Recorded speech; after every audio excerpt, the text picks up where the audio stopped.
صہیب ایک نیک دل اور نرم مزاج لڑکا تھا۔ وہ اپنے والدین کے ساتھ ایک گاؤں میں رہتا تھا جو جنگل کے قریب واقع تھا۔ ایک دن جب وہ اپنے ابو کے ساتھ لکڑیاں لینے جنگل گیا تو ایک جھاڑی میں سے کراہنے کی آواز آئی۔ صہیب نے جھانک کر دیکھا تو ایک ننھا ہرن زخمی پڑا تھا، اس کے پاؤں میں کانٹا چبھ گیا تھا۔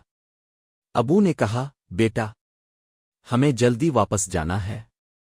مگر صہیب نے التجا کی، ابو جی پلیز تھوڑی دیر رک جائیں، میں اس ہرن کی مدد کرنا چاہتا ہوں۔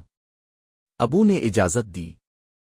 صہیب نے نرمی سے ہرن کے پاؤں سے کانٹا نکالا، پانی پلایا اور دعا کی۔ ہرن نے شکریہ کے انداز میں اپنی گردن ہلائی اور جنگل کی طرف دوڑ گیا۔ کئی سال گزر گئے۔ صہیب اب بڑا ہو چکا تھا۔ ایک دن وہ تنہا جنگل کے قریب سے گزر رہا تھا کہ ایک شیر اچانک جھاڑیوں سے نکلا اور اس کی طرف لپکا۔ صہیب ساکت ہو گیا، بس دل ہی دل میں اللہ کو یاد کرنے لگا۔ اتنے میں جھاڑیوں سے ایک تیز رفتار ہرن نکل کر شیر کے سامنے آ گیا۔ وہ وہی ہرن تھا جسے صہیب نے بچپن میں بچایا تھا۔ ہرن نے شیر کی توجہ اپنی طرف کھینچی اور جنگل کی گہرائیوں میں لے گیا۔ صہیب حیران و شکر گزار کھڑا تھا۔ سبق: جو شخص دل سے کسی کی مدد کرتا ہے، اللہ اس کی حفاظت فرماتا ہے۔ دوستی، رحم دلی اور نیکی کا پھل ہمیشہ ملتا ہے، چاہے وقت لگے۔